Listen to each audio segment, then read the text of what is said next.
Hey guys, welcome back to another video. So let's get right into it. Today we're gonna watch an anime about somebody telling us about it.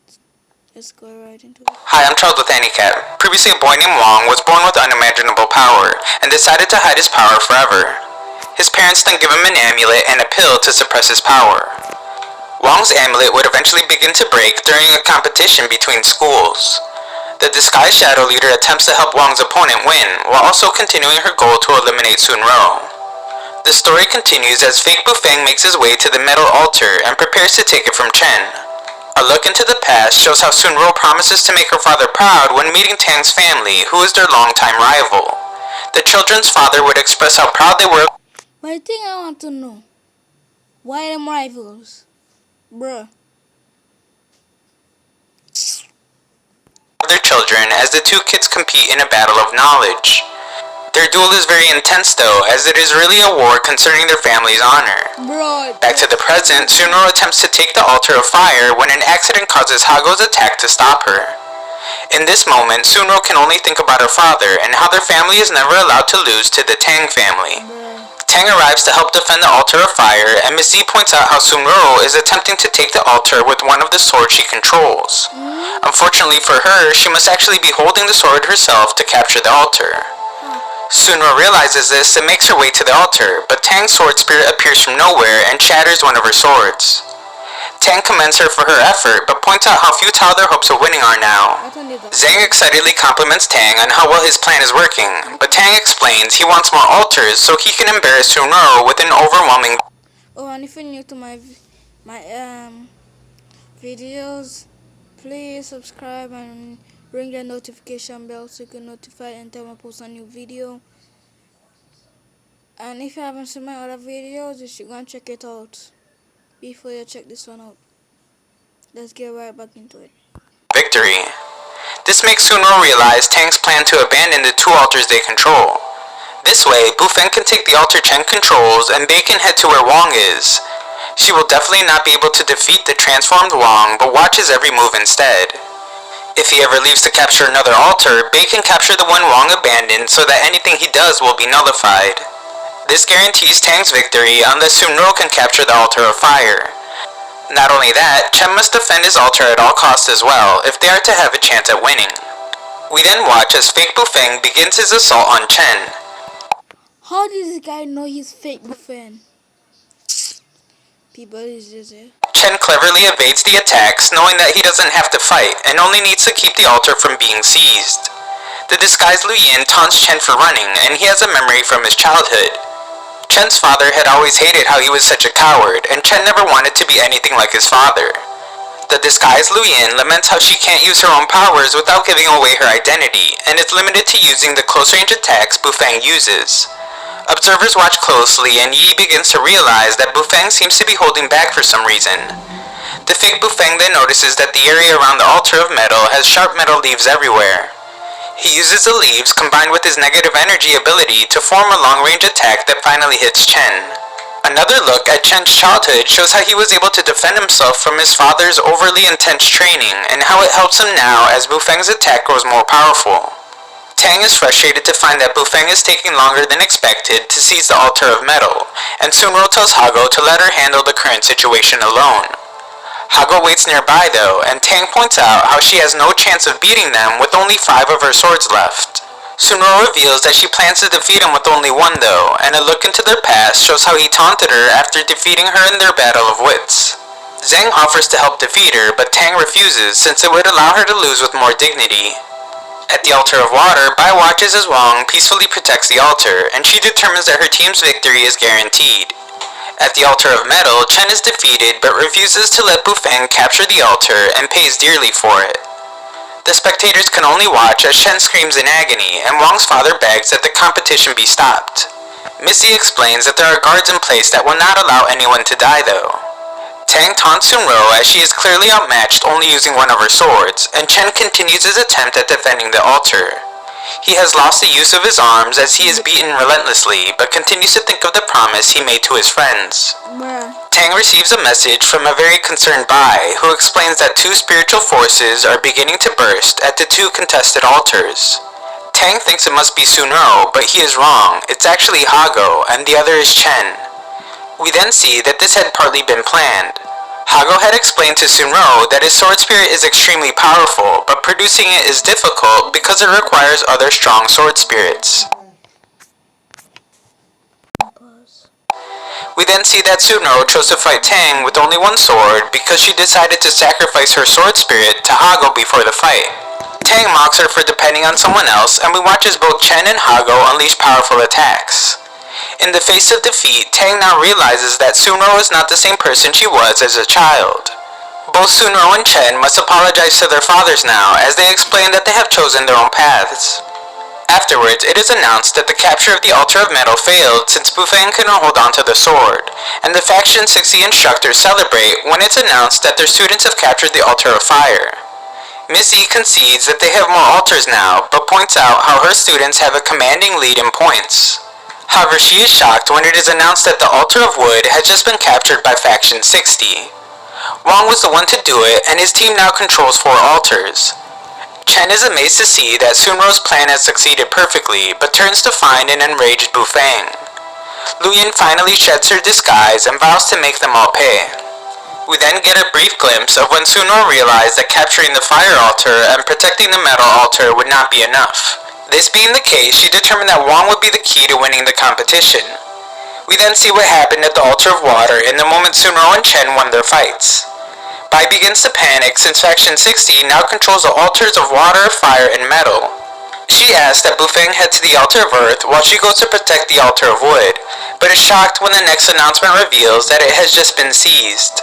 Wong had separated from Foggy, lowering his force value all the way back down to 5, and allowing him to sneak away to capture the altar. Foggy stayed behind to continue tricking Bei, and waited for the perfect moment to take her out. Chen is unresponsive, but Hago believes that the Altar of Metal being under control is proof that Chen is fine. Hago decides to go check to make... Guys, hold on now. Oh, sorry guys, I think so many parts skipped. So, I thought I was recording, but clearly not. So, I think I was on 9. Let's see. Yeah, right, this will be. Since Wong was a boy, he had learned to ignore things like success and failure. Whether everyone was amazed at his accidental displays of his abilities, or if he was mocked when intentionally failing, made no difference. Wong had only gone through life with his main priority being to control his emotions. Wong would live his entire life in this darkness, that is, until a dim light somehow found its way through. Wong would continue to suppress his emotions, but he would fail to notice that the dim light had slowly become much larger, and was about to ignite a fire. Just then, Hago arrives to find that Chen had been badly injured, and we see that Foggy has stopped Bei. However, he must rush off as he is uneasy about Wong's state. Wong finally arrives at the center altar that had been completely abandoned by Faction 59, and prepares to take it. He hesitates, and GK begins to sense fluctuations in Wong's emotions that he has never felt before. Wong begins to feel the excitement of winning for the first time in his life, and desperately tries to restrain it. He breathes heavily as his heart races faster, and the 10-second countdown to take the altar begins. The more Wong restrains himself, the more his emotions spill over. Wong's team is sure to lose if he doesn't take the altar, and the countdown only has 5 seconds remaining. Wong doesn't want the amulet to break from the overwhelming feelings he is having, as it will surely end the world, and shocks everyone when he begins to release the sword. Just as he is about to let go, Sunro arrives, making him feel at ease with the friendly greeting, and the two hold the sword as the countdown reaches 0. Faction 60 now has all 5 altars, and we see that Wong's father is shocked that only a few comforting words from Sunro was enough to calm Wong's heart. The instructors then check on the Altar of Metal to find Hago calling for help to save Chen's life. Missy explains that it would take an immensely powerful being to keep the Guardians from protecting the students, and no such person was among her students. Sunro points out how Wong looks much better with a smile compared to his usual stiff face, and Wong can only blush. Just then, the deranged Luyin arrives and strikes Sunro with a fatal attack. Sunro's spirit falls into Wong's arms, causing him to completely lose control. Wong's father knows the destruction that will bring and rushes off. Wong is just about to unleash his rage when Foggy shows up using his ability to stop the flow of time. Not even freezing time is enough to stop Wong though, and he breaks through. Lu Yin now realizes that Wang had been the one protecting Sun Ro this entire time, but she now claims victory after taking her life. Lu Yin's several attacks do absolutely nothing to Wang though, and his strength shows just how one-sided the fight really is. Lu Yin is not even allowed a single moment to defend herself as Wang's blind rage overtakes his body.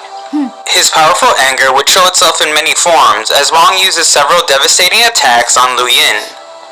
She pleads for Wang to take her life, but remembering Sun Ro's kind words once again calms him down. Instead of finishing her, Wang searches for Sun Ro. He is shocked to find that his trick of repairing is not healing her, and Froggy explains that it's impossible. Lu Yin's attack was so cruel that she tore Sun Ro's soul and spirit apart. Wang can clearly see that she still has some life left, but Froggy explains that it's only because he has stopped time, and when it resumes, she will be gone. Wang is prepared to give up all his spiritual force to bring her back, but she would not be able to withstand Give me a spoon. it. Froggy explains that with Wang's help, he can freeze the flow of time forever and keep her alive with the little she has left. If not, time will continue moving forward and Wang will have to move on without her. Wang can't bear to go back to living a life of seclusion like he had been before meeting Sun Ro, and decides that he will choose neither of the options given to him by Froggy. Instead, he has decided to restart the world entirely. Wang would then go on to restart the world thousands of times, destroying it and restoring it over and over again in the hopes that Sun Ro will be brought back. Wang finds that she is still in the same state and attempts to restart the world once again in frustration. He wishes that he had eliminated Lu Yin sooner, and Froggy explains that time remains frozen so they will have time to think about what to do next. Froggy states that his ability allows him to accelerate the spiritual force in their bodies to the speed of light, which makes the passage of time stop for them. Wang realizes if they can go faster than the speed of light, then they can go back in time, but Froggy explains that it would take tremendous amounts of spiritual force. Fortunately, Wang has an abundance of spiritual force, but Froggy points out that reversing time is against the laws of nature. Wang doesn't care though, and states that no consequence would be worse than losing Sun Ro. After living for thousands of years, Froggy is prepared to risk it all to help Wang, and Jinkei wishes his master good luck. We then see that Wang has gone back to the first day of high school. He encounters the same bullies he did the first time around, but this time would be saved by Chen and Hago instead of Sun Ro. Wang is blissfully unaware of Sun Ro's non-existence, but would begin to see her over and over again. He would search out the unknown person only to find that she is not actually there. Wang's new life is peaceful, but we see that it's actually happening on a whole nother world. Wang and Froggy's combined abilities have created an entirely new world, and it is constantly absorbing everything from the old world. This means that the old world is being destroyed, and since time has stopped, no one will be able to stop Wang. However, we are then shown the underworld where a monarch wonders why the earth is shaking and assumes it must just be an earthquake. She is then presented Sun Ro's spirit and is shocked to find that a DNA test proves Sun Ro is actually the descendant of someone very important. Once Sun Ro wakes up, they attempt to convince her that she is just dreaming so they don't get in trouble and are informed by a scout that something terrible is happening. Back in Wang's world, he would continue being the emotionless Wang from the past, and he and his friends would visit the amusement park where he had his date with Sun Ro. A future-telling statue would then reveal that Chen will fail several classes that semester, and Hago would not find love until he was 30 years old. What? Wang's attempt, though, would only damage the statue. Underground, the monarch continues to panic as they now know that Wang is on the verge of destroying all three worlds, and frantically sends Sun Ro back. Jinkei is shocked to see that Sun Ro's spirit has returned to her body, and we see that Wang arrives at a Ferris wheel. He is certain that it's his first time being there, but strangely feels like he's been there before. Wang thinks about how it had been with someone special, but his friends encourage him to just have fun. Jinkei explains to Sun Ro everything that had happened, and she is shocked to hear that Wang unintentionally created a new world just to get her back. However, if they don't wake him up in time, the old world will be destroyed. And Jinkei explains that she will have to use him to wake Wang up. Wang can't understand why he is so sad, but does realize that something very important is missing. Jinkei wonders if Sun Ro is scared to be destroying a world, but she explains that to love is to destroy the world. She begins her ascent to wake Wang and fights off automatic defenses that protects Wang's new world. The attacks become more dangerous as she approaches, but she won't be denied.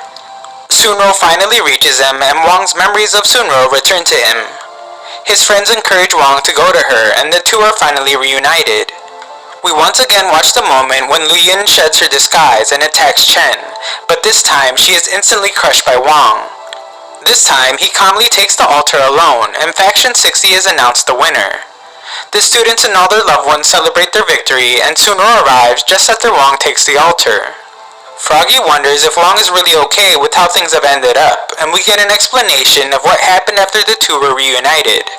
Wong's trick of repairing was not able to repair the damage he had done, and Froggy explains it's because he acted against the laws of nature, making the spiritual impulses in the world chaotic. The laws have changed and Wong realizes that he won't be able to go back, but Sunro explains it won't be so bad since they will be together. However, Froggy reveals there is something they can do. Everything they have done has created a loop of time and a loop of space. Wong can use it to reverse time, but in doing so, he will also be reversing Sunro's memory. She acknowledges the importance of saving the world and encourages Wong to do it. Sunro states that no matter how time is altered, her feelings for Wong will transcend time and space and eventually bring her back to his side. We then go back to after Wong's team has won the competition, and Wong's father arrives to place a new amulet on his neck. Froggy reminds Wong that a new amulet means that his emotions will be sealed up again, and his relationship with Sunro will turn cold. Wong explains that he is only concerned for the safety of the world, and a new seal is placed on his neck. Thanks for watching part 5. 10,000 likes and I'll know you wanna... So guys, that's all for today. Till next time.